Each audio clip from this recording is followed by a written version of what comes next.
You are very welcome to a very special episode of Trasna and Tira tonight. My name is Marcus Howard of East Rising Stories, and we are an independent collective of historians who refuse to let a virus get in the way of us remembering our Irish history. Thanks to so much for everyone who's joining us tonight from Ireland and from Africa. And thanks to Liam, Niamh, Ben and Connor.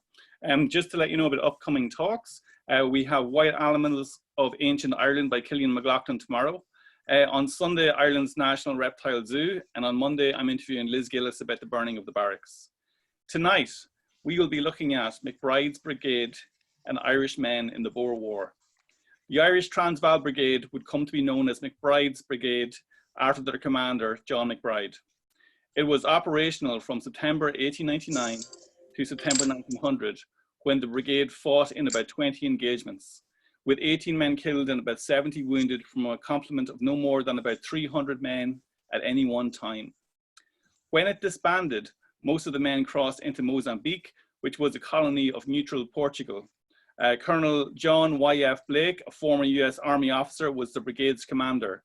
When he was wounded, his second in command, Major John MacBride, took command. Irish poet Paul Durcan, in his poem The MacBride Dynasty, has said that Major John, most ordinary of men, most humorous, courageous of soldiers, the pride of our family, whose memory always brought laughter to my grandmother Eileen's lips. Professor Donal McCracken, who we have tonight, is the world's leading expert on the Irish involvement in the Second Anglo-Boer War, 1899 to 1902. He's now resident in South Africa. Donal McCracken has been an academic for over 30 years, with a research interest divided between environmental history, media history, and the Irish diaspora in Africa. Books to his credit include 9 sole authored, 2 joint authored, and 6 edited. He's been named South African Genealogist of the Year and won the Zululand Historical Society Award. He was defending chair of the Durban Botanic Gardens Trust, is a former president of the Irish History Students Association, and was Irish University's debating champion. He's currently senior professor at the University of KwaZulu-Natal, Durban, and fellow of the Royal Historical Society. His list of publications include Teddy's Luther's War, The Diary of a German American in an Irish Boer War Commando, Forgotten Protest, Ireland and the Anglo-Boer Wars, Ulster Historical Foundation, MacBride's Brigade, Irish Commandos in the Anglo-Boer War, and the Irish Pro-Boers. Donal, you're very, very welcome tonight. Well, thank you for inviting me. I think this is a wonderful series across the country, well, across the Irish world this evening. And I'm glad to see 1 or 2 South Africans on the list there.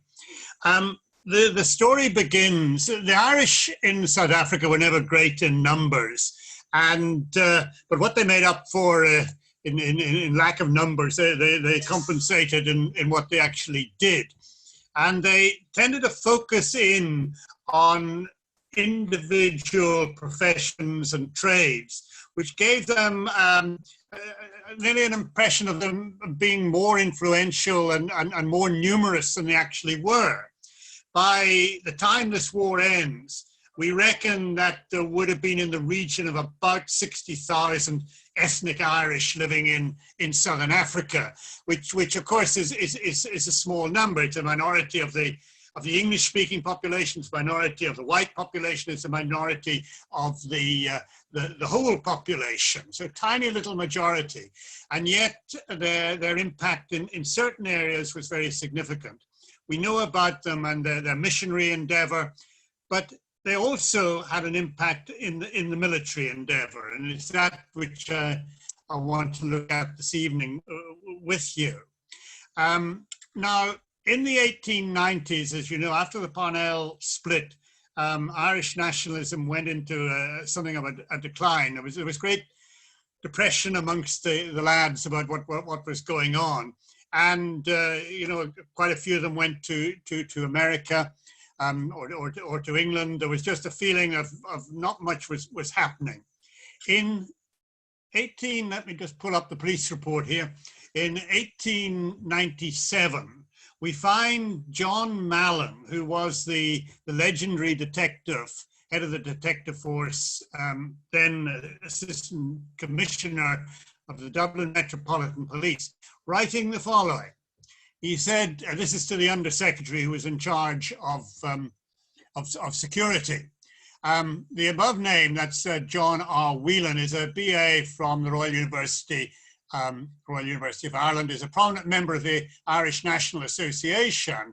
He held a lucrative appointment here, and his departure for South Africa at this time is very suspicious. He is the third Smith INA man who has gone to South Africa within a recent very short time. And then he lists MacBride, Gill and Bristow, and two men from the independent newspapers who went before. And that is true. Quite suddenly, South Africa became the place to go, well, partly if you wanted a job. And a lot of these guys were in some way related to publishing and printing. The printing industry was going through the doldrums, the jobs weren't there. The politics was fairly sour and non-existent in some respects. I mean, you just look at the 98, the commemoration for the 98, which wasn't really a sparkling success. And there were jobs in South Africa. The mines were opening up. And so I reckon about 1,000 Irishmen crossed the equator to the Transvaal Republic, the independent Republic of the Transvaal.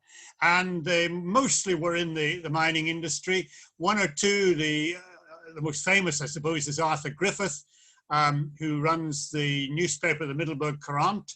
Middelburg is halfway between here and nowhere, between Pretoria, Johannesburg, and Lorenzo Marx, a bit of a dorp, still is a bit of a dorp. And MacBride was his friend. And MacBride was who eventually said, hey, come back to Johannesburg. And they had a 98 celebration there, which was actually, I think, better than the one they had in Dublin, if truth were told. He goes back to Dublin, Griffiths goes back to Dublin, but MacBride stays as the political tension mounts between the British imperial authorities and the two Boer republics of the Orange Free State and the Transvaal, or the South African Republic, as it more correctly was named. And war breaks out in October 1899, breaks out on the 11th of October 1899. And from day one, there is an Irish unit, fighting unit, which grandly called itself the Irish Transvaal Brigade. It wasn't a brigade, it was a commando, which was crossing the border from the Transvaal into Natal. Now, Natal, there were two English colonies, the Cape Colony and Natal. Natal was the most English of English-run colonies, even though it did have an Irish governor and an Irish prime minister and an Irish attorney general and an Irish military commander. But nonetheless, the population was very much more English. The proportions of Irish there were minimal. It was something like 2% of the white population was Irish. So it was a good place to invade. And they moved on with the Boer army, this commando. And it's not a very good picture, this, but these fellas, they traveled around the camps taking photographs and selling them off, and it was their occupation. And the standard of photography wasn't always terribly good. Now, if you look at that picture there, it's taken behind Pepworth Hill outside Ladysmith. I think there are something like 50 or 60 men there. And that immediately raises the question about how many people were in this commando, this Irish commando, which had joined the Afrikaners to fight the British, to fight the traditional enemy. And for years, I've been collecting names, and I have about, I don't know, 160, 170 odd names so far on the list. But in total, I reckon, because there was another Irish commando, being Irish, of course, there was partition, there was a split. I reckon in total, there would have been about 500 Irish men fighting with the Boers during this major international war. And it was an international war. There were troops from Australia, there were troops from from North America, from Canada. They were obviously from Britain. And of course, you have your Irish regiments coming along too, which we'll talk about in a few minutes' time. So about 500 men, but the commando system was such that it was very flexible. You know, you came and you went, you know, nearly as you wanted, at least the Irish one. They came and they went, and they fell out with each other and they went home, and then they made up and they came back again. And it was a very fluid sort of organization. But there was an officer corps, and the key officers remain throughout the initial fighting period. Now, the Irish Transvaal Brigade, the Irish Commando, really only exists during the formal stages of the war. The war is divided into the formal stage, which is a set traditional set of warfare, and then you've got the guerrilla phase later on. By the time the guerrilla phase is underway, late 1900 into 1901, with one or two exceptions, nearly all the Irish have gone. And in fact, one of the problems that I've faced in the years trying to collect information is that so few of the Irish brigaders actually remained in South Africa. There were one or two, but most of them disappeared off the face of the earth. Some of them re-emerge in North America, some go back to Ireland eventually, and some we just never hear of again. They move down into Natal. They take part in the Battle of Talana, or Dundee, as it was called. And as you said there, Marcus, in your introduction, you had Irishmen fighting Irishmen, because the regiment that was a garrison regiment in Natal at that time was none other than the Dublin Fusiliers. And the Dublin Fusiliers had their garrison bases in Pietermaritzburg, in Fort Napier, in Shawi, in Zululand, and then in northern Natal in a town called Ladysmith, which was a small market town, nothing particularly exciting at that time, but it did have this military base. So it was a front line to try and stop this Boer invasion coming in. And of course, the Battle of Talana is one of the famous battles of the war. Who quite wins it is open to dispute, but certainly it was Irishmen fighting and Irishmen killing Irishmen. And one of the books I did, I came across this I don't know whether you call it satirical or not. Let me just read it to you, a little poem. On the battle side, on the mountain side, the battle raged. There was no stop nor stay. Mackin captured Private Burke and Ensign Michael Shea. Fitzgerald got Fitzpatrick. Brannigan found O'Rourke. Finnegan took a man named Fay and a couple of lads from Cork. Suddenly they heard McManus shout, "Hands up or I'll run you through." He thought he had a Yorkshire type, was Corporal O'Donoghue. They had marched to fight the English, but Irish was all they could see, and that's how the English fought the Dutch at the Battle of Dundee.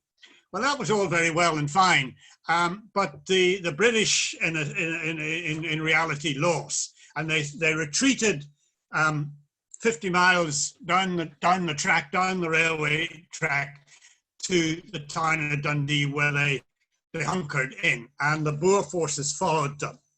And the Boer forces besieged the town, one of the great sieges of Africa, Ladysmith and Kimberley being the other two great in this war. And the Irish set up their camp.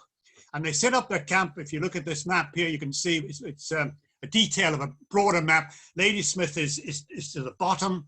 They were guarding Pepworth Hill, where the Long Tom cannons were, and you can see where their base was there, beside the ZARP, the South African Republican Police, which was a famous commando unit, and the Pretoria Police. They were beside Joubert's headquarters. Now, Joubert was the officer in command in the Natal region, and whether Joubert had his headquarters beside the Irish because he was suspicious of them and he wanted to keep an eye on them, or whether he had it beside the Irish because he liked the Irish, is something that there's a certain amount of dispute about. The Irish certainly had a reputation of being A, none too gentle in their methods, but B, maybe having the odd drink. which I may say an Irishman in South Africa wouldn't have at the moment because the little liquor stores are all closed. One of the problems was we never knew where this camp was, because you can see the railway line there, and you can see that the camp is to the left of the railway line. But it couldn't be to the left of the railway line if you go to the ground, because you're up onto the hill there. And it was only a couple of years ago when we looked at this in more detail, and we went out onto the ground, and we started using modern equipment, that we discovered that they'd moved the railway line. They moved the railway line in the 1920s. So the railway line now is on that side instead of, as we thought, on that side. And immediately the whole thing fitted in. And you can see the chap there with a picture of the brigade, and he's putting his finger, and that line of ridge here, there is the line ridge that's in that photograph. So we know the exact position where they were photographed. And where he's standing and the woman is standing is where the Irish had their camp. Very, very exciting stuff. Now, the two leaders of the brigade were Colonel John Blake, and Blake was a larger-than-life, bombastic chap. He came from the United States. He'd been in the 6th US Cavalry. He'd done 13 years service, and he'd seen action in the cavalry. So he knew what he was about when it came to warfare. But he was an adventurer. And he was of Irish descent. But the truth was that because you're of Irish descent, doesn't mean you're bog Irish. And whilst they tolerated him, and I suppose to a degree they liked him, there was always a certain distance. And in actual fact, eventually he deserted them. He went and he joined a Boer commando, and John MacBride, who had stood aside to let Blake in, took over as commander. So when we talk about MacBride's brigade, it is an accurate description, because he did actually for a period lead the brigade, although not initially. I put in there that picture because of the Zulu groom, and it does raise the whole question of the war. I mean, I know we're looking at it from a modern perspective, but what were the Irish attitudes towards the indigenous population, which would have been the Zulu population that was living in Natal at that time? And generally speaking, I have to say it was fairly colonialist. Maybe when we come to a discussion, we can talk about that a little bit more. And then the second chap was the hero of 1916, obviously, John MacBride, known by his fellow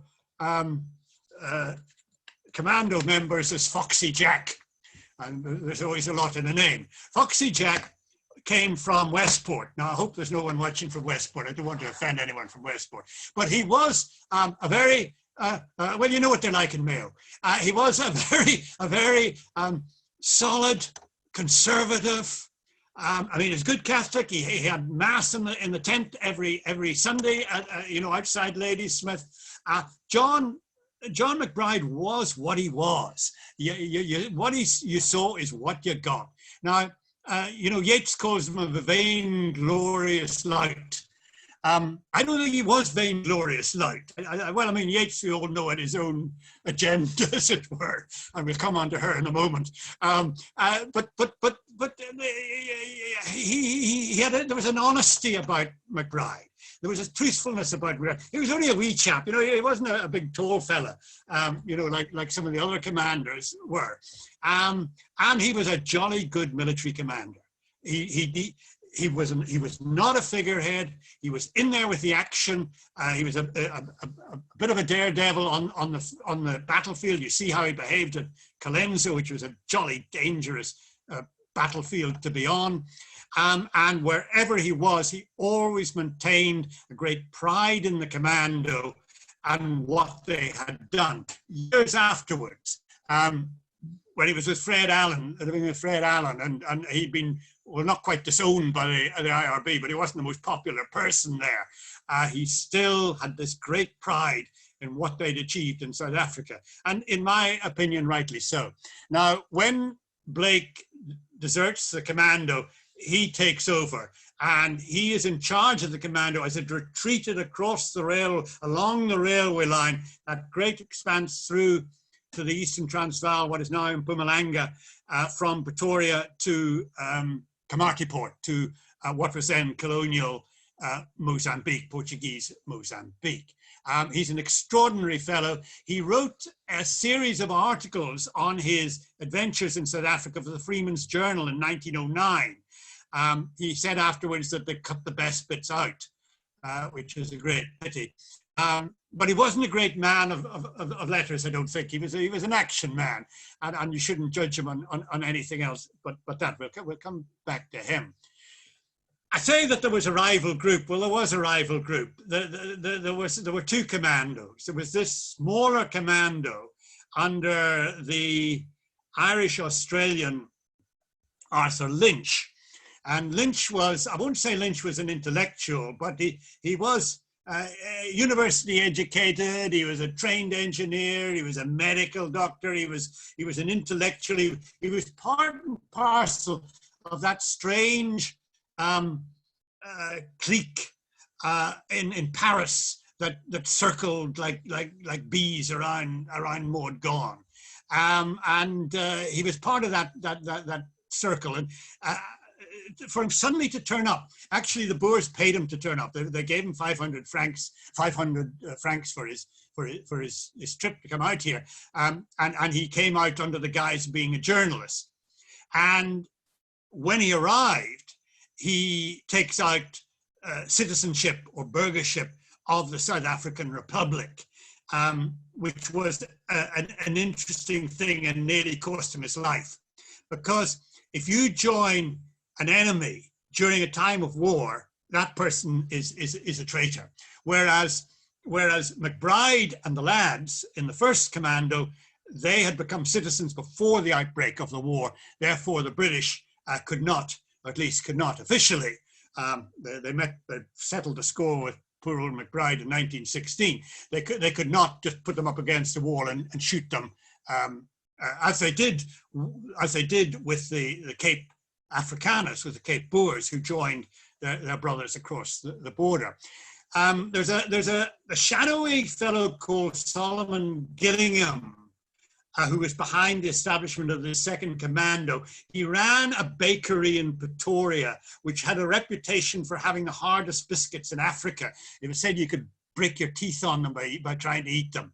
But behind the shop, he had this funny little room in which you could read copies of the Freeman's Journal. And he was a third, fourth generation South African Irishman. And he had all the fervor and I won't say fanaticism of the exile, but he did. He was also in with Kruger and had one of the concessionaries. So, well, how honest he was, I just don't know. We need to investigate that a bit more. How many people were in this group? Well, one of the problems is that, of course, a lot of the papers didn't survive the war. But one paper I came across in the archives in Pretoria which did survive was the requisition order. So we know that they requisitioned, I quote, 50 Lee Metford rifles, and interesting that they're issued with Lee Metfords and not with Mausers, 50 cartridge belts, 50 Weber revolvers, and 50 riding horses.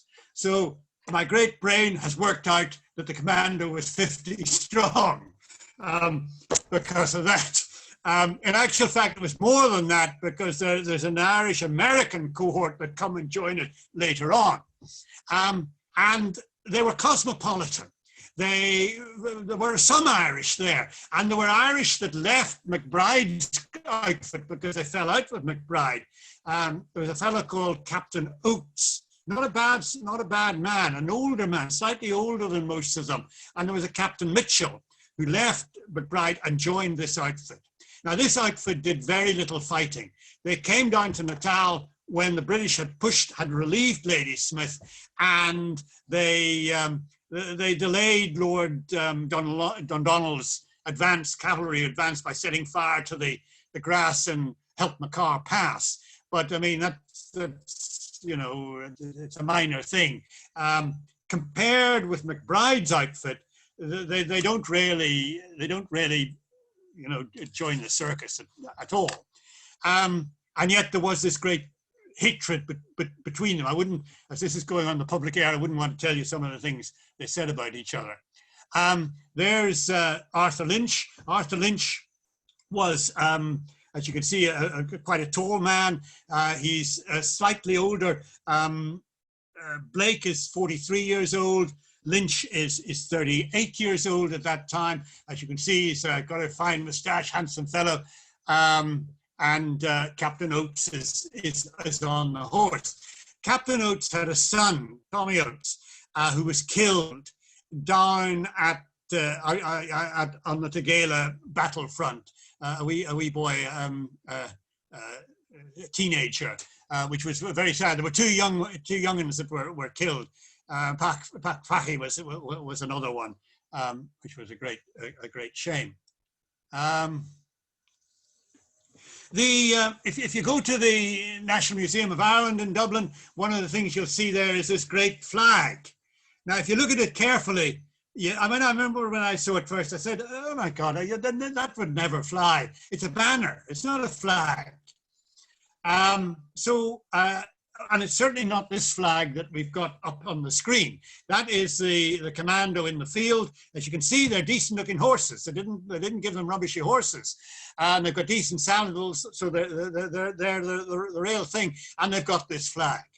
And there's a certain amount of controversy over what flag is which. Now, Maud Gaughan, who's there on the side panel, and her daughters of Aaron sent out a flag, but there were several flags sent out.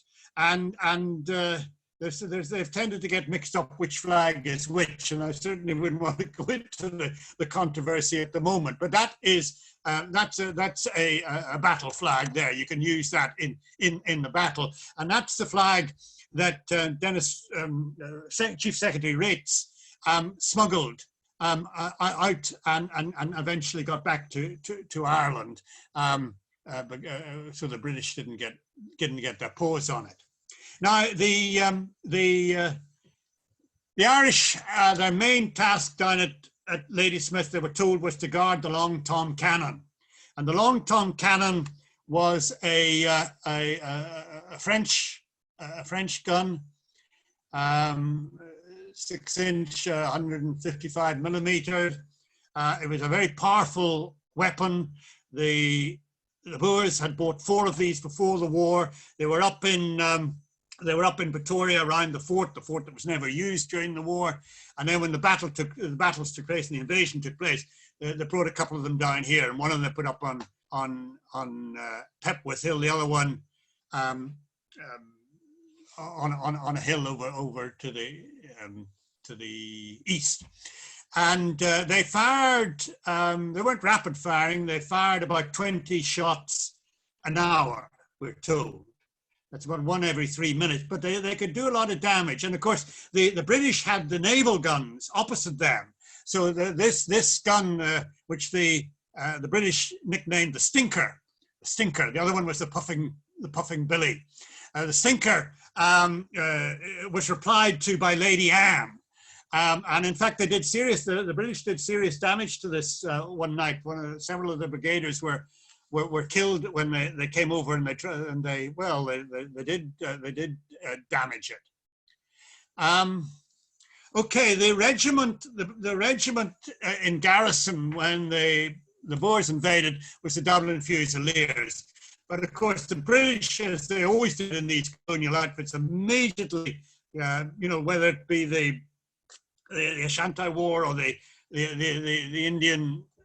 first Indian War of Independence, the Mutiny, they bring troops in and they flood the country with troops. And these are Irish troops arriving at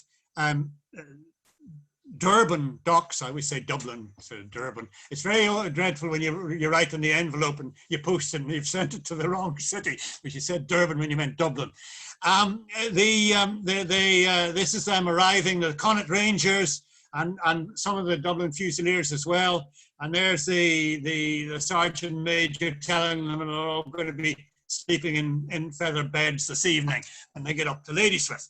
And they came in. So the 5th battalion, the British 5th Battalion under Fitzroy Hart, was sometimes called the 5th Irish Battalion, and had the borders in it, but it also had, of course, the Inniskillens, and of course the Inniskillens knew Africa quite well. The Inniskillens had been the ones that had fought the Boers way back in the early 1840s when, you know, the Natalia Republic had been established. The Boers, the Afrikaners had established a republic there. They'd fought and they'd actually lost the Battle of Congela, and they'd been part of the Siege of Durban. So they were old hands when it came to Africa. They'd been in Grahamstown and the Cape as well. The Connaught Rangers, and then the Fusiliers who had great casualties. I don't want to spend too much time on the British side, but you can't ignore it. Colenso, the Battle of Colenso was very much, I won't say an Irish disaster. It was a heroic piece of soldiering, but this is not a very good picture of it, because in actual fact it was a flat area of mealies growing, of maize growing, and so they had a certain amount of shelter under. There's an African homestead or an African kraal you can see over there on the left, and when the regiments got to they got them up at 3 o'clock in the morning, and they regimented them and they marched them and they did everything, so they were half exhausted by the time they actually started to go across the river. The Boers are occupying the hills across there. They're entrenched, so you can't see them. All you can see are the puffs of smoke as they're shooting down. And one Enniskillen talks about it was like the spitting of fat coming out of a frying pan, the bullets going down and hitting the ground. They got to the river, they got into the river, the Guerrilla River, which was higher then than it would be now because of various dammings up the river. And in the middle of the river, the Boers had put barbed wire, and that stymied them. So they were just being popped off, they were just being picked off by the Boers. When they eventually broke through, the British eventually broke through, they got to and got to Ladysmith. The Dublin Fusiliers were granted the right to lead the march into the town. And as Conan Doyle said, for their heroism, the Dublin Fusiliers were put in the van of the procession. And it is told how, as the officers who lined the streets, so the 5 officers and a clump of men, the remains of what had been a strong battalion, realizing for the first time perhaps that their relief had caused, many of the soldiers sobbed like children. When they were told to withdraw out of the battlefield of Colenso, one officer reports that he heard 2 of the men saying, "Oh, Seamus, this beats Athlone on a Saturday night." And I think it just about did. I don't know what Athlone's like. Well, it'll be pretty quiet at the moment, but when we get back to normal. And of course, they had casualties. Let me just see, I've jotted down the casualties. Now, there were 11 Irish regiments fighting in this Boer War. That's about 30,000 men. About 30,000 men on the British side, about 500 on the Boer side, on the Afrikaner side.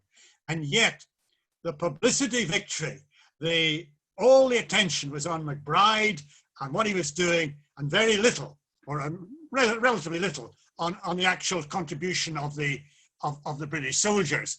It was said by some wag that the Boers hid behind rocks and the English behind shamrocks, and the shamrocks were the Irish regiments, and the toll was the prisoners of war.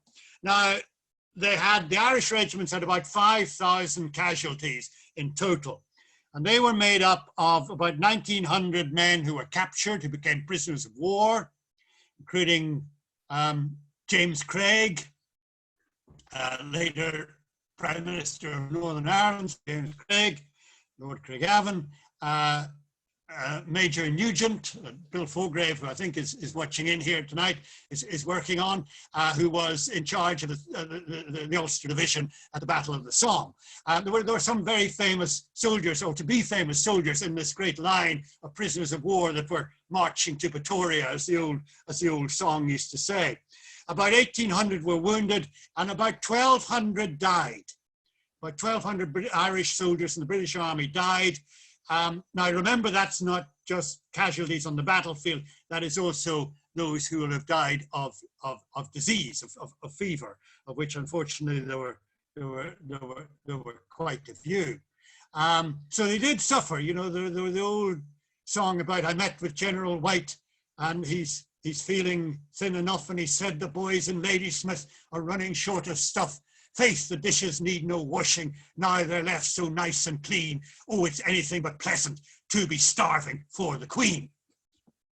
These prisoners of war were important and a great moral and propaganda victory for the Boers. Every year in the section I'm in at University of KwaZulu-Natal, we take our honours students up to these battlefields, and we're standing there at the top of that line of hills that overlooks the Guerrilla. You can see the Guerrilla there in the background. And then one of the wonderful things, and I would encourage any of you when they raise the lockdown, and you want a different sort of a holiday, is come and look at the battlefields here, because they're unspoilt. What you look down there is what they were like when the Irish regiments were coming across that plain and moving up these great hills to attack the Boers. And of course, it's great fun when we take the students out, because most of them are isiZulu speaking, and of course they can be neutral, because you know, they had their war. There was the Anglo-Zulu War, and we could talk about the Irish and that, but that's another story. I think we better move on before I start that. Okay, the Irish are involved in all the major battles on the Natal front.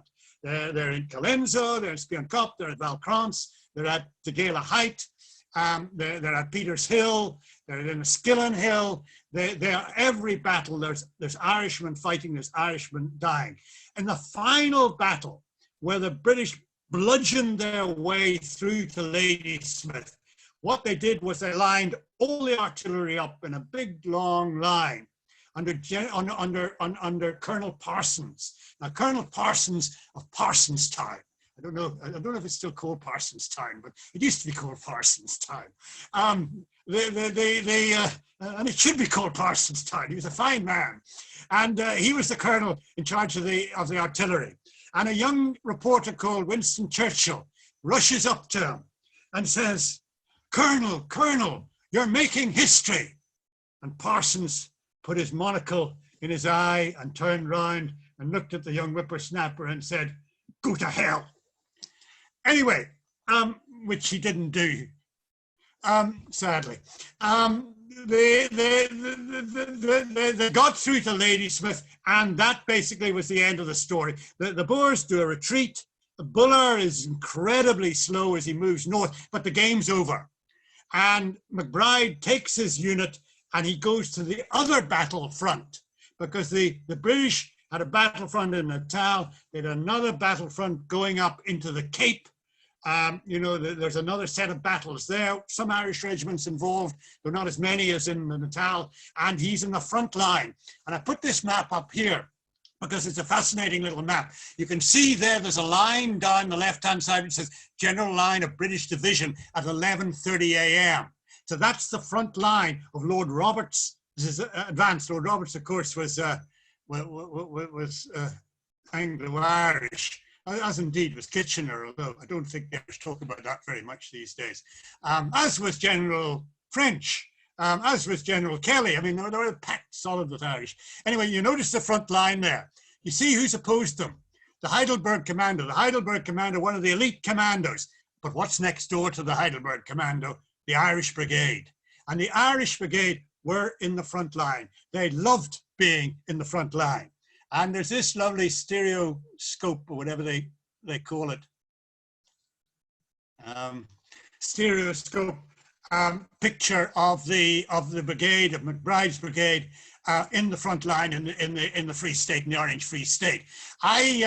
I think it's a posed photograph myself. I think they've set it up for the photographer, and they said, "Hey, Paddy, you go and lie and be dead there at the front," because any officer who stands up like that and in the front line isn't going to be standing up like that for very much longer. Even the Anyway, cameraman, it makes the point. And it's a lovely thing. A chap from America sent me that, which was very, very kind of him. There's very little that we have in the way of Irish South African memorabilia of the Boer War, but that's one of the things.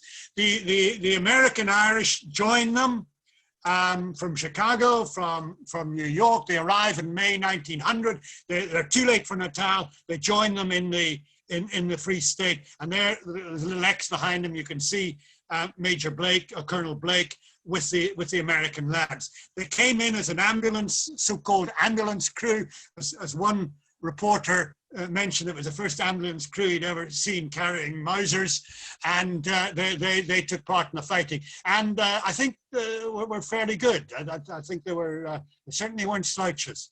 On the retreat up through the Free State, the Irish were one of the sections which were nicknamed the Wrecker Corps, because as the vet said, you Irish are very good with explosives. So they were put in charge of blowing up the railway lines so that the British couldn't bring up their forces as quickly as they did.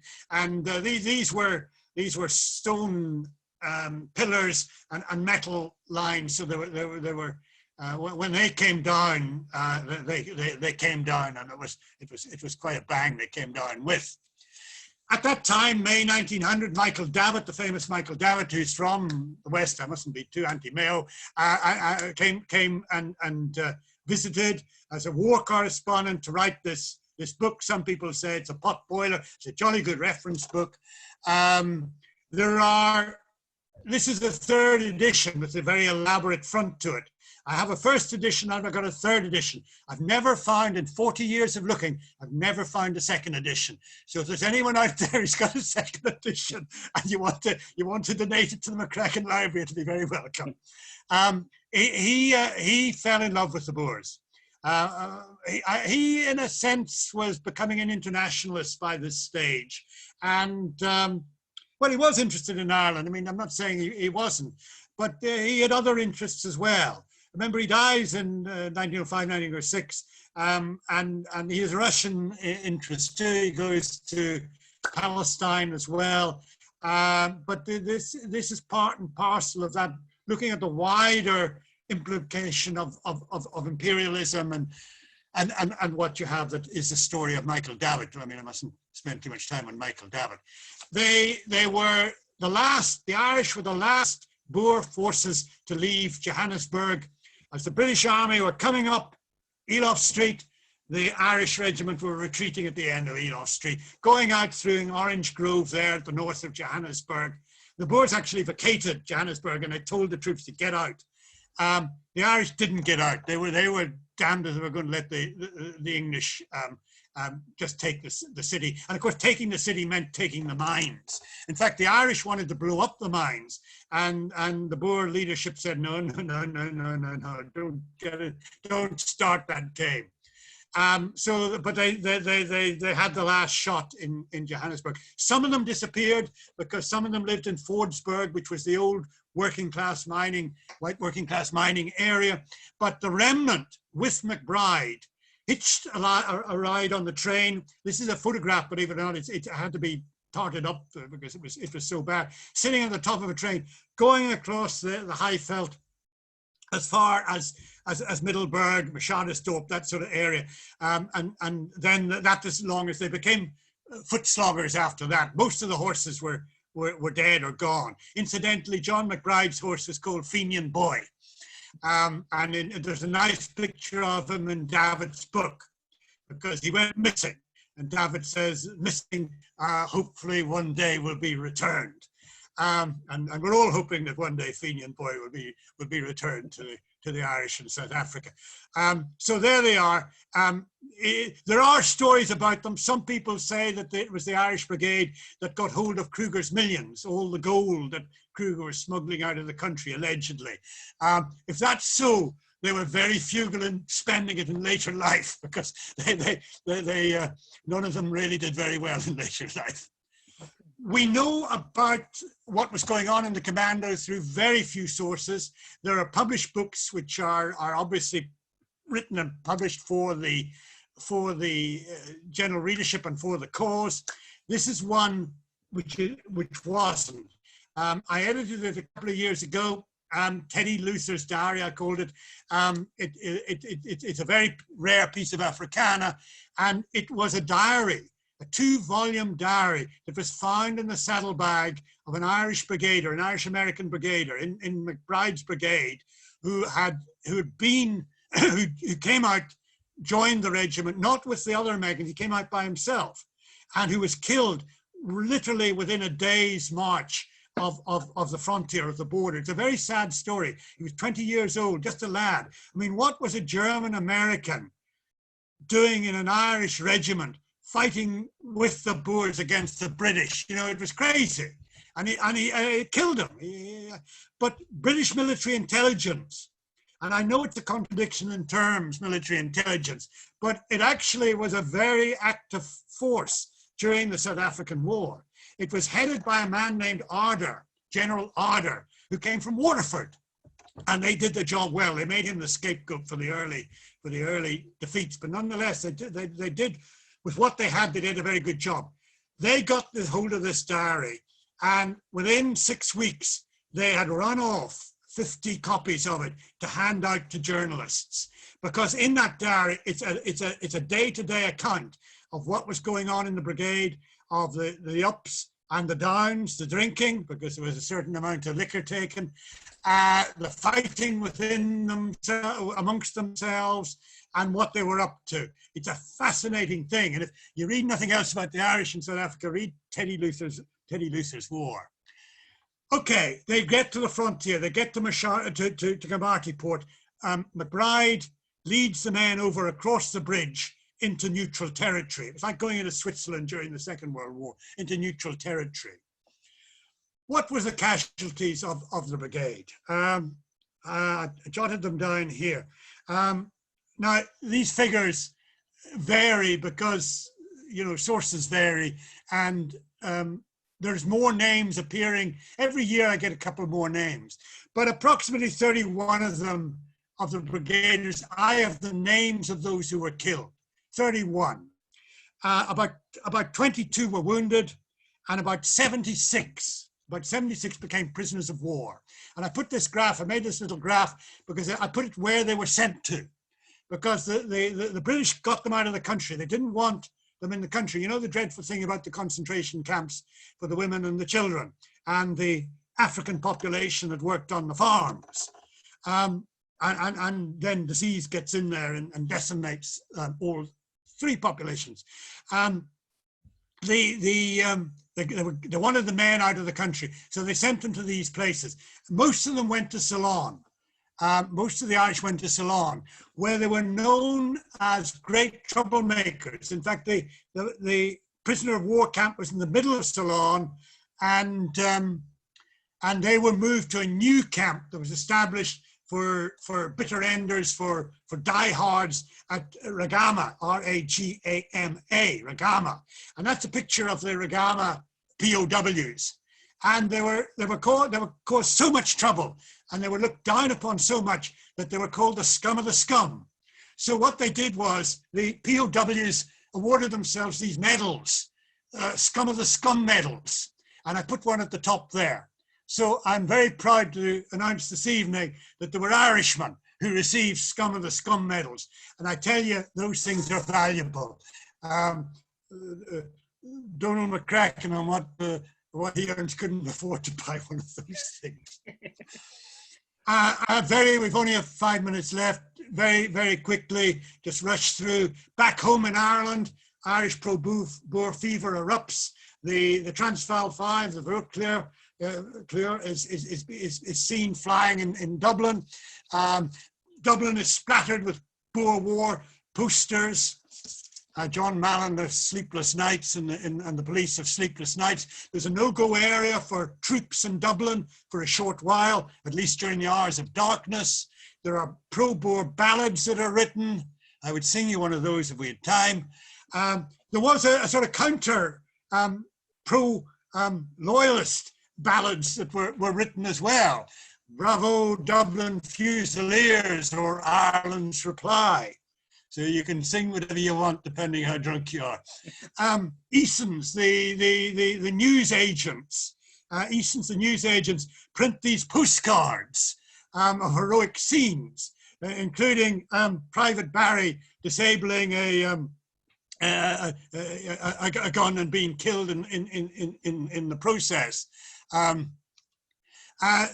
Maud Gonne and Willie Redmond and Arthur Griffith and Patrick Rooney. Patrick Rooney, more attention should be paid to him. W.B. Yeats, well, of course, wherever Maud Gonne was, he would be, formed the Irish Transvaal Committee. They set out to do various things, one of which is to try and stop recruitment. And I did this graph 30 years ago before we went all computer-wise, so my apologies for the amateur nature of it. But I think it tells the story, because in the nationalist areas you can see there is a dip in recruitment during the war period. Only in Belfast is there a rise. So the Belfast thing actually skewers if you take Belfast out, then there's a very definite dip. And Maud Gonne actually achieves quite a lot there. Maud Gonne had this scheme. The way the Boers pumped money into the IRB, into the Irish Republican movement, quite a large sum of money. We think through a former parliamentarian, Frankie O'Donnell, controversial figure. I don't know if you saw the article in History Ireland the other day about him. Maud Gonne wanted to blow up troop ships with bombs disguised as lumps of coal, which the Boers, were horrified at. It wasn't gentleman's warfare, and they regarded it as a gentleman's war. Big step forward. The commemoration of the Irish Brigade, of MacBride's Brigade. I put this pamphlet up in 1975, I think it was. Betsy Verwoerd, of all people, unveils the plaque, the monument to MacBride's Brigade, which was in Johannesburg. Under controversial circumstances, this was removed a couple of years ago and is now in Oranje, which is the so-called Boer home village, or whatever they call it, which is bad, because the Irish were never in the Northern Cape. There's a very definite need for a memorial to the Irish who fought and died. that Tugela Valley is an Irish graveyard, because Irish and the British regiments, the Irish regiments, Irishmen in MacBride's Brigade fell and are buried there, and we desperately should have a memorial there, not away in the Northern Cape somewhere. There was a certain amount of controversy about this memorial otherwise, but it must wait for another story. I just put this in, second last slide. What did these brigaders do when they came back from South Africa? Well, of course, some of them were scared to go back to Ireland because John Mallon would lift them up. In actual fact, he didn't. He would make it known that if they remained quiet and didn't cause a fuss, they could stay. It was, a bit like John Mitchell coming back. John Mitchell, Mallon sent a message saying, "Look, you're okay. You can come back. Just don't cause me trouble," basically. Which was very John Mallon. John Mallon's idea of sorting out a problem in Dublin was to send the lads to England, and then it was someone else's problem. Very few of the brigaders came back. Some of them came back. Some of them, as you said, Marcus, at the beginning, did fight in 1916, which you would understand, because they were Republicans. They knew how to fire a gun, which not all the guys, if truth were told, in 1916 did, but they were experts in this. They had been on the battlefield. One of the ones that I have a soft spot for, and I think something should be done about him, is, and I know one of his descendants, is Tom Byrne. Tom Byrne ended his life as Sergeant of Arms in Dáil Éireann, but he was in MacBride's brigade. He was out on the streets in 1916, and there's this lovely thing where they gave him his retirement dinner in the Gresham Hotel.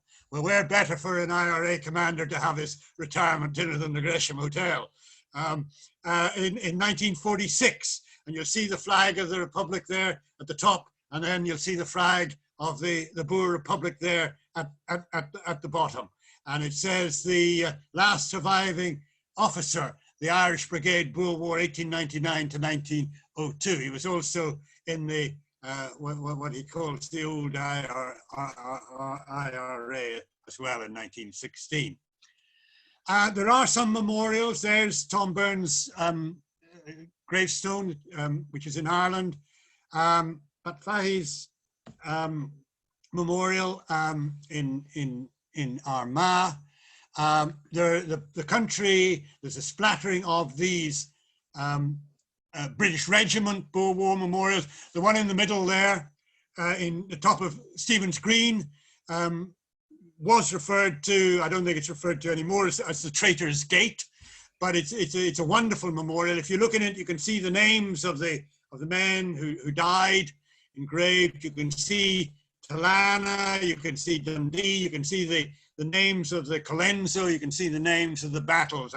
It brings you out in goosebumps if you know Africa and you come up to the top of Grafton Street and you have any money left and you look up there. So 1916, there is a link. Remember, the lads move out in 1900. There's a 16-year gap between the two. Some of them are dead, some of them are in America, but enough survived. And just to close, in the National Museum, when it opens, you'll see these rifles, so they certainly were displayed. And on the butts of them, there are Boer slogans, pro-Boer slogans that have been carved on them by members of the brigade. And these were picked up by the British Army after the insurrection was crushed in 1916. John MacBride, of course, stumbles on 1916 really by accident. He's in town and he comes on it. He joins MacDonagh in Jacob's factory, where the National Archives are now, on the site where the National Archives are. Now I always love walking past that stone which says Jacob's factory. I always think of, pay my respects to John MacBride, and he did jolly well there. And of course he did jolly well there because he knew what he was doing. He was a soldier. And when Blackadder and they were trying him before they found him guilty, the British officers remarked on how soldierly he was in his response to the court-martial. And of course, moments before he died, he said, "I've looked down the muzzle of their guns before and I'm not afraid to die." So good stuff. So next time you're in, there aren't many Irish African memorials in Ireland. Just pay a thought to the lads at the top of Stephen's Green, and then wind your way around, or take the Lewis if you're lazy, and get off at the National Museum and have a look at these rifles. The first two of the Mausers, they tended to have the carbines, which is the small muzzle, which means you can carry them in the horse. They haven't got quite the range of them. This is the one that the United States Army had, which were greatly prized. I think there was only something like 200 of them came into the country. But the Mauser was the standard breech-loading rifle that the Boers had, and of course used to very great effect. Partly because it was a good gun, but also partly because, of course, they were farmers, and they lived on the veldt, and they hunted for the pot, so they knew how to shoot. They went from the the working class slums of Liverpool or wherever the poor old British Tommy had come for. And that is the story, Marcus, or at least it's a story as far as I can give you in 1 hour's time. Oh, Donal, that was fascinating. That was educational, it was entertaining, it was engaging, it was brilliant. I have loads of questions here for you. And just before I do ask them, I made a documentary on Lucy Agnes Smith, who is Tom Burns' wife. We met in 1916. You're right, Tom Burns' story is incredible. He was nicknamed Boer Tom during 1916. Just to ask you a few questions. C. O'Brien has asked, how did the Irish get all the way down to South Africa at the beginning of the Boer War? It must have been an arduous journey at the time. It was a very arduous journey, but it was a lot less arduous than it had been 50 years before. Communications shrinks in the 19th century tremendously. The beginning of the 19th century takes 3 months for you to get from, well, you'd go via Southampton, I suppose, to Cape Town. By the time we're talking, it's taking 2 weeks. Yeah. 2 to 3 weeks. The Union Castle steamers are there, and they just revolutionize communications. They revolutionize warfare because you can get the troops there quickly. Now, the Irish, most of them in David, go round that way. They go round via the German line through the Mediterranean, down the Suez Canal, and down the east coast of Africa. They couldn't get out at the Cape, and they couldn't get out at Natal, at Durban, because they were British. In fact, Lynch had a horrible moment because he was on a ship called the Herzog, and a Royal Navy ship intercepted it, and he was throwing things overboard, proving that he'd come to fight for the Boers. He actually managed to bluff his way through it, but most of them came in via Lorenzo Marx, what is now Maputo, and then took the train up. Takes a day train getting up to Martinique Port, and then another all the way down to Pretoria. So it's a good question, but it wasn't as bad as all that. The problem was getting the fare, because that's why the famine Irish didn't come to Africa, because you had to have money in your pocket. You needed the £5 or whatever it was to pay the steerage to get here. And that meant you had to be an artisan or middle class, lower middle class, or whatever it might be, whatever category you put yourself in, to get to Africa. And that's why the sort of people that come to Africa are very different from the sort of people, now there are exceptions, I know, that go, because there were very few emigration schemes. And the only scheme that would have brought the Irish here was a convict scheme. But the good liberal citizens, white citizens of Cape Town, couldn't stand the thought of Irish convicts living amongst them, that they rebelled against poor old William Porter, who was an Irish Attorney General at the Cape at the time, and they sent them on to Van Diemen's Land. So they had to come, but most of the brigaders were in South Africa when the war broke out, because they were working on the mines. Okay. There were very few, well, apart from the Americans who come in, there were very few Irish who come when the war started. And just as well, because the British picked up Lynch as he's crossing over from France to Britain, and he has a treason rap, and he's found guilty. He's the last person to be condemned to be hanged, drawn, and quartered. And to the great disappointment of many of MacBride's brigade, he wasn't hanged, drawn, and quartered. Right. He was pardoned in 1906. Gee, Liam O'Sullivan has asked, he's been dying to ask you this, was John MacBride really the last person to be executed from their involvement in the Boer War? Could you argue that or not? Was he the last? Yes, I never thought of that. I'm going to plagiarize that idea. Thank you very much, Liam. I've never thought of that, but it's absolutely true. Okay. Because and in a way it is true, because why did they execute MacBride when they didn't execute number twos elsewhere? Yeah. Just because you were number two didn't mean that you were executed. You know why? And the answer is because, of course, they had a score to settle with him. I mean, yes, he was there. He fought. He killed British Tommies. But why MacBride? Yeah, it's a good point. What was I going to say to you? Let's see. Many who took part in 1916 referenced the 100th anniversary of 1798, as well as the Boer War coverage in the national papers in Ireland helping to sow the seeds. You mentioned it at the end of the presentation. How do you think the fight that was covered by the press in Africa during the Boer War? Was there like a propaganda war in the press or not? How was the war dealt with in how was Africa? the Boer War covered in South Africa by the press? That's a good point. It's one of the, well, it really is the first international war where you've got a press corps. Yeah. An organized press corps, embedded journalists, the first time ever, getting free forage, getting free drink in Lord Roberts's mess, moving up with the troops as they move into the Free State, with censorship, the first time. The only thing is they didn't get the censorship quite right because there were two telegraphs out of Africa. One went along the railway line from Pretoria to Kamartiport. The other one went up to Lydenburg and down, or at least this is what we're told. And they had the censor on the one line, but they didn't have the censor on the other line.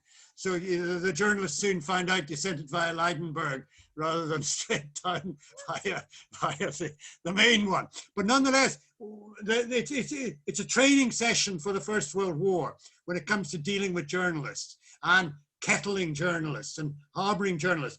And I did a little bit of work on journalists in the war. Of course, the Reuters were here. The agencies, Agence France Presse, all the big agencies were there, and they were syndicating stories. But you know, the Daily Mail had 20 people here. You know, well, it wouldn't it, the Daily Mail. They never miss an opportunity, those lads. There was a large press corps here covering it. On the other side, there were very, very few. And of course, the Afrikaner press and there's an English-speaking newspaper called the Diggers and Standard and Diggers News, which incidentally was edited by an Irishman. And Die Volksstem also had an Irish editor. It was the Afrikaans newspaper for a while. It survived because they printed it in the bush with a sort of rodeo machine. And boy, if you can get copies of those, you're made. But the Standard and Diggers News, you know, once the British forces come into Pretoria, that's all closed down. You know, naturally it's closed down. So it is essentially a pro-British press in Africa. In Ireland, of course, the nationalist press take to, you know, like Dr. Water, they love it. This is the first good piece of news. That, I mean, there are British armies being defeated here. There are Irishmen fighting on a foreign soil as we did in Fontenoy or whatever it was, you know, centuries ago. This is the beginning. I also think, and of course propaganda value, it reunited the parliamentary party because at long last they had something where they could come together and they weren't fighting about each other. They had a common enemy as it were. But I think that in the rural areas, there was a genuine, in your County Mayo, down in Kerry, in the Wicklow Mountains, there was a genuine sympathy for the Boer farmers. Okay, they were Protestants, but I mean, you know, that was another thing. Parnell was they let that go. What was more important, that they were farmers. And that they were simple farmers. I don't mean that in a nasty sense. Their farming life was a very straightforward, like the farming life that they had. It was nearly, it wasn't quite self-sufficient, but it was a hard life that they endured. And then they have the burning of the farmhouses and the echoes of the Elizabethan conquest, you know, in Munster and what have you, and what was happening there. And I think that the impact, there was a political impact and the politicians made use of it. But I think there was a genuine impact in rural Ireland where they looked on these farmers way over in Africa and with the women and children being killed, or as they would see it being killed, and the men putting up a noble impossible fight. I mean, how could you defeat the British Empire? 400,000 troops, for crying out loud. It was an express train hitting you, and yet keeping going. months after months, you know, with De La Rey and De Wet and Blake joins those lads. He stays on for quite a long time. Okay. You mentioned in your talk about the Irish outlook towards Indigenous people being a little bit colonialist, and you discuss it later on. Could you elaborate a wee bit?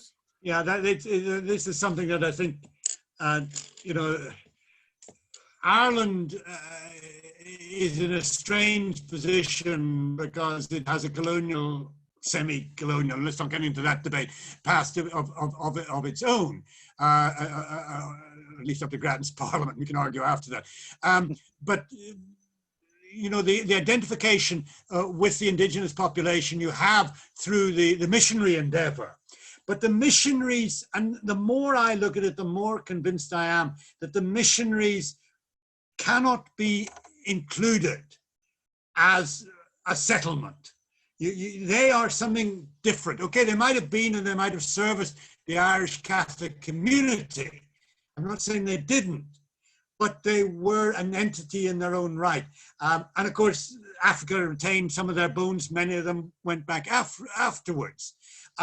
The indigenous population, the attitude was there were Irish who had a track record. I remember reading about a 19th century Irishman in Cape Town who was described as a pronounced negrophile, which is the word they used. There were people like that. But it opens up another question, and that is Irish identity and loyalty when they went abroad. I mean, let's not beat about the bush. The Irish who went to America, the United States, tended to have affinity with the United States. The Irish who went to the Cape, although they might grumble and they might hate the English, they tended to be for the Cape. The Irish who went to the Transvaal were pro-Africana, we were pro-Boer. Now, I don't know about the rest of the world, whether that pattern, but basically they didn't, where they went to, they didn't take on the government. And by not taking on the government, they assumed an awful lot that was in society, which was good, and in this case, which was bad. There are stories about, you know, the first Catholic bishop was a man named Griffith from Wexford in the Cape. And if you look at his diary, Prof. Joy Brain edited it. It's well worth getting your hands on. You look at that, there is the odd reference to him touring the Eastern Cape there and finding Irishmen cohabiting with either Khoi women or Xhosa women, you know, black women, and him breaking up the relationships. But the point was the relationships were there to break up. And you find people of mixed race, of so-called, I call them in group in South Africa, coloured people with Irish names, with Irish surnames, which is a hankering back to this. So I can't really answer it in 5 minutes. Oh, I know. But generally speaking, yes, they were colonialists. But there is a very big but that you have to add to that. Okay. And Stephen McCracken, of the 170 names you've found and researched, have you discovered an Irish geographical divide mirroring the past 100 years in Ireland? You mean, were there any Ulstermen there? I think basically that's what that means, yeah. Palmerstown, as you were saying earlier. There were even some Presbyterians there. But it was, look, it's very difficult. I don't know what I said, it was 250 or 260 names I've got. Yeah. If you draw a map, well, first of all, it doesn't tell you where they came from all. It doesn't really tell you much. You know, they weren't all concentrated in one area. You know, it wasn't looking at dolmens or something, you know, where it's all down in Kerry and the Dingle, and they're all there, you know, like the rock art thing, which was a wonderful talk last night. You know, it wasn't like that. They were from all over, but there were Protestants there were Catholics there. It was, well, if we're going to talk about the religious thing, the Irish in Africa are much more evenly divided than elsewhere. The division Protestant Catholic is much more even. And that's because of the wealth thing, in my opinion, because of the money in getting there. And it also depends on what profession they were in. The retailing industry, all the big department stores like John Orr's and R.H. Henderson and Cuthbert's were northern families, and they employed northerners. So they would be Presbyterians or some Church of Ireland Protestants would be there too, maybe. Then there was the railways, and I mean running the railways, not building the railways. There was the mounted police, which were a sort of paramilitary force. It was said at one stage that in Cape Town, the sound of the Irish brogue from the policeman was as common as in New York. They would have been Catholic. So it depends where you were. But yes, there were some, most of them were Catholics. As I said earlier on, MacBride celebrates Mass in his tent every Sunday. We have the names of 2 priests. They weren't Irish, so I can't remember what the first one was. The second one was certainly Belgium, who were with the commando. Sure. Des Dalton has asked, what was the Boer reaction to the 1916 Rising? How did the South African press react to maybe MacBride's execution?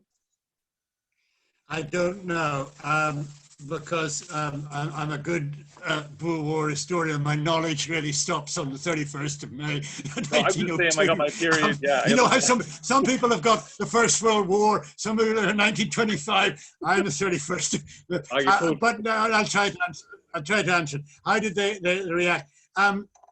Louis Botha was very sympathetic to Ireland, and he was very sympathetic to John Redmond. And you need to read someone like Donal Lowry, he's the man who could answer this for you. He's in Oxford, so they were sympathetic to the Home Rule movement. But of course, the Home Rule movement didn't go into rebellion in 1916. Also remember that Africanada themselves split. Now, they get self-government in 1906, 1907 for the Orange sovereignty and the Transvaal colony. In 1910, they create the Union of South Africa, the first time the country is created. So they are in power, as it were, for the first time under Louis Botha, the handsome blue-eyed Louis Botha, whose wife's name was Emmet, by the way. And the Northern Natal family. There was the Emmets, there was the O'Neills, O'Neill with 1 L. There were the O'Grady's, although they pronounced it O'Grady. There was a little Irish sort of clacking up that sort of, it's quite cold up there this evening. And they then Africanadom splits because they have their own 1916 in 1914 with De La Rey, who doesn't like the way things are going. He doesn't like this Smuts character, who in his opinion has betrayed the folk and who's joined the Allies. Remember, Smuts was in the Imperial War Cabinet. Absolutely. Remember, Smuts was a field marshal. Smuts, remember then he came and tried to interfere in Ireland in 1920, 21, when the talks. Indra Naidu has done some work on that. So I'm bluffing here. They had their own 1916, but the person in charge of South Africa at the time, the Prime Minister, was Louis Botha, and his sympathies were with Redmond. Okay. I've never done a newspaper analysis of what they were actually saying about what was happening back in Ireland. What would be interesting is not so much the English-speaking press or the moderate Afrikaans press, but would be the more hardline Afrikaner press that existed at the time. Okay. Brian McGee, I'll just take one question for Brian McGee. How are the Irish Brigade remembered by the South African population today, and are there any memorials to them anywhere? Not terribly. And there's that one memorial which I'm quite hot about. That's in, it was. I don't want to get into the story, but Robert van Tonda of the Boerestap Partij was head of the committee that moved it.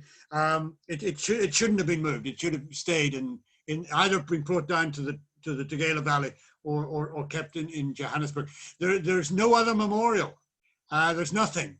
And we badly need one. Now, we were meant to have it in July, the Global Irish Diaspora Congress. First one was in UCD in 2017. The next one is here in Durban. And one of the things, and we'll get it eventually when this COVID thing, we get rid of the bloody thing, passes, is to have a memorial to all the Irish who died in that conflict. Because it's badly needed. It really is. There are gravestones. There's a little Connaught Rangers cemetery there up in the Guerrilla Valley. You can see a memorial to the Dublin Fusiliers there. Very poignant because it's so un-Irish. You know, you're in the middle of the African veldt here, and as I say, you look at it and it's unspoiled. I was taking the students around Ishlanwana the last time, and we came on a rock, and I showed them the picture of that same rock in 1879 with a dead soldier lying beside it, and you could see the way the rock was shaped, the exact place where he had been. So, and you can see obviously where the bullets have ricocheted off the rocks. Really? That were fired. Now the days of picking up cartridges are not so common, but you go up there. You go up there when it's rained heavily, and you never know what you might find. And why were the Boer War military tactics so effective against the British? I think partly because the British were fighting a conventional warfare. The Boers were fighting a new sort of warfare. It was Dan Breen said that the Boers were the model the Irish must follow. Yeah. And we all know about what he got up to. It was unfair. It was un-British the way they were fighting, this sort of getting in a solid. It wasn't quite a Spanish square as it had been in the early modern period of moving on block, but it nearly was that. You know, getting sort of 500 Dublin Fusiliers together, putting them into a melee field and say, march over there, cross that river, climb that hill, and take the Boers.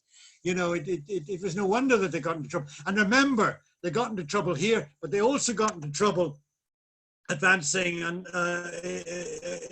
Paarlderberg and Moddersfontein and all those in the other war zone that they had. It was called Black Week because they had disaster after disaster after disaster.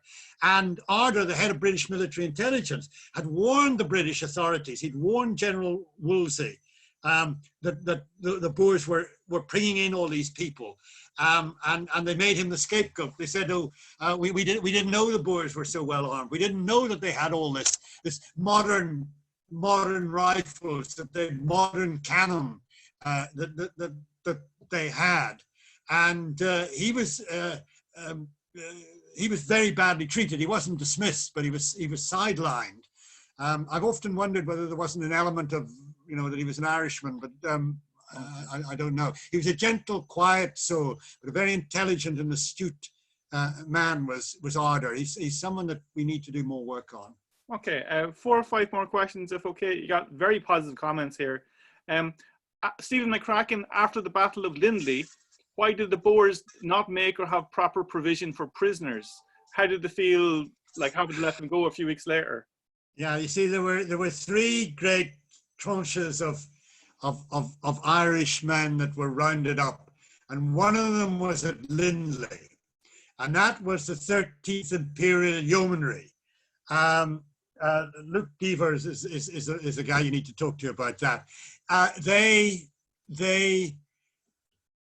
were the yeomanry. They were the Belfast crowd. That they were the yeomanry. There was the militia and the yeomanry. There were regiments that had a 3rd, a 4th, and a 5th battalion that were on call basically, but they couldn't leave Ireland unless the troops wanted to leave Ireland. And one of the things Morgan tried to do was to stop them, but most of them actually did come. The yeomanry were a different kettle of fish. They were more la-di-da, and I won't say the gentry, but they They were out to, you know, Buller and White all off to South Africa to have a jolly good fight. And when the war is over, how happy we shall be. We'll get old Paul Kruger and we'll hang him from a tree. That was the sort of attitude that they had at Lindley. They were rounded up. They were made to march 500, 400, 500 miles. Look, they were fed, but it was foot slogging. Yeah. No, the Boers weren't prepared for large numbers of POWs. And of course, they put them in the new model school in Pretoria, which wasn't big enough. So then they moved into what was called the bird cage, which was the race course outside. And, you know, security wasn't good. You know, you have the Churchill escaping. Remember the famous, and you've Sir James Craig, Captain James Craig escapes. Oh, that's incredible. Well, actually, he's let go because he's got a sore ear. But Churchill and co, the security, well, they weren't very good at that. The POW thing, but they didn't maltreat you know, it wasn't sort of like Nazi Germany or anything like that, and it was just. But like, but they just weren't prepared for it. But what you said, what I find incredible even about your talk is that I wasn't aware of James Craig's involvement, you know, but you've got Arthur Griffith, who would have been there in the early days with MacBride, he's photographed, and all these stories kind of come around from the Boer War. Just read out a few comments just to let you know how the talk went. And thank you to everybody from Africa who's come on. Mike Maxwell, thanks, Donal, as entertaining and informative as ever. Kieran McMullen from America, brilliant, love the talk, thank you. He's a weapons expert, he knows his stuff. Steve McCracken, brilliant talk, cheers. Deirdre de Colgan, brilliant talk, Donal. Kathleen Theory, very interesting, informative presentation, thanks, Donal. Mary Enright, I have a photo on my camera of a green flag with a harp and a shamrock, which is in the Jackie Clark Museum in Ballina. Great talk, thank you, great depth to it. Great talk, thank you for your time in this event. I learned a lot for this session, says Mike Jackson. Gert Schultz, thank you from Pretoria. Interesting, my wife had 2 relatives who were part of the Irish who was active in the Boer side. Have you come across the name Eddie Flint? Okay, yeah. Well, can you email me and let me know, and we can discuss that. We every year I get a couple of new names, and we build it up. Also, if anyone's interested in this, I would recommend the website of the War Museum in Bloemfontein. They've got quite a nice list of names, and in fact, you can go online, Anglo-Boer War, online, and look up burger names as well. But I reckon my list is longer than their lists. Bez Dawson, thank you. Fascinating presentation. Thank you, Donal. Very entertaining turn of phrase to go with a superb lecture. Brilliant. Thanks, Conley White. Ryan McGee, brilliant topic. Niamh Hassett, epic talk. Thank you, Donal. I learned so much. Donal Kelly, great talk. Very informative, entertaining. Cheers, Donal and Marcus. And Claire, thanks very much. I remember seeing the Irish Memorial. I used to be in the suburb of Brixton in Johannesburg. Right. Up on the hill. Donal, I just like to say from me, especially, I found that absolutely illuminating. I mean, when Joe was on the floor with the photographs, you have a great delivery. You're the kind of person who I'd love to actually go for a pint and talk about military strategy and history with. Niamh, you can't go for a pint at the moment. You're not even, the pubs are closed. You're not even allowed to buy liquor in this place. You're not even allowed to transport liquor in this place. Oh my God, times are tough. Niamh, do you want I'm reduced to tea. Niamh, do you want to try and unmute everybody so we give Donal a round of applause? Yeah. Hey, good night, Donal. Brilliant. Thanks. Brilliant. Well done. It's a pleasure and honor. Fantastic.